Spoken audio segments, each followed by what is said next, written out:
বাবার বাড়ি। কতদিন দেখি না সেই বাড়িখানা, কতদিন দেখা হয় না সেই চিরচেনা মুখগুলো। যেই বাড়িতে আমার জন্ম, যেই বাড়ির আঙ্গিনায় কেটেছে আমার শৈশব, যাদের হাত ধরে আমি এক পা দুপা করে টুকটুক করে হাঁটতে শিখেছি, যাদের মুখের দিকে তাকিয়ে আধো আধো কণ্ঠে আম্মু আব্বু বলে ডাকতে শিখেছি, সেই বাড়িতেই ছিল আমার খামখেয়ালি শত বায়না, হাজারো চাওয়া পাওয়া আর ছোট ছোট আবদারের পৃথিবী, যাদের কাছে কিছু চাইতে আমার দুবার ভাবতে হতো না, যাদের কাছে কিছু চাইতে কখনো লজ্জাও হতো না। অথচ আজ সেই মানুষগুলোর কাছেই আর কিছু চাওয়া হয় না, কোনো বায়না ধরা হয় না, কোনো আবদার করা হয় না। হুটহাট করে আম্মু আব্বুর মাঝখানে গিয়ে তাদের বুকের মধ্যে মাথা রেখে ঘুমিয়ে পড়া হয় না। আব্বু ঘরে ফিরলেই আব্বুর হাতের ব্যাগটা সবার আগে টেনে নেওয়া হয় না। আমার পছন্দের খাবার আনুনি কেন, এই সামান্য বিষয় নিয়েও আর রাগ করা হয় না। ভাই বোনের নামে আব্বুর কাছে আর নালিশ দেওয়া হয় না। রাগ করে না খেয়ে থাকলে আব্বু আম্মুর মতো করে জোর করে এখন আর কেউ খাওয়াতে আসে না। এখন আমি 2 দিন না খেয়ে থাকলেও কেউ জানতেই পারে না আমি না খেয়ে আছি, আমি রাগ করে আছি, নাকি আমার মন খারাপ, সেটাও হয়তো কেউ বুঝতেই পারে না। এখন আর কেউ খেয়াল রাখে না আমি কখন রাগ করি, কখন হাসি, কখন চুপ হয়ে যাই, আর কখন আমার মনটা ভীষণ খারাপ থাকে। বাবার বাড়ি এমনই এক জায়গা যেখান থেকে কয়েকদিন দূরে থাকলেই এক সময় বুকটা ফেটে যেত। আর আজ দিনের পর দিন, মাসের পর মাস, বছরের পর বছর অন্যের বাড়িতে থাকতে হয়।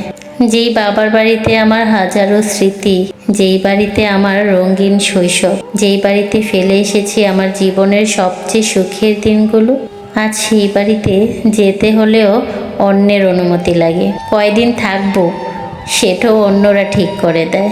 ইচ্ছে হলেই আর কয়টা দিন বেশি থাকা যায় না, ইচ্ছে হলেই হুট করে বাবার বাড়ি যাওয়া যায় না। একটা মাত্র শব্দ, বিয়ে। এই শব্দটার পর কেন যেন মেয়ের প্রতি মা বাবার অনেক অধিকারই আস্তে আস্তে কমে যায়। বাবার বাড়িতে মেয়ের অধিকারগুলো কেমন যেন ধীরে ধীরে মুছে যেতে থাকে।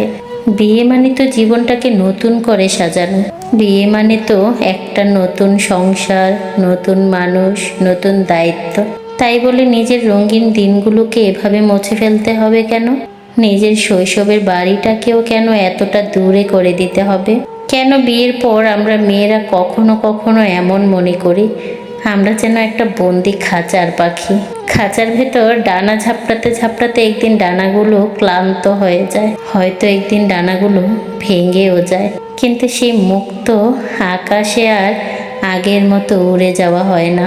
তবুও একটা প্রশ্ন বারবার মনে আসে, যে ডানাগুলো একদিন ভেঙেই যাবে, সেই ডানাগুলোকে বাবা মা এত যত্ন করে কেন বড় করে তোলেন?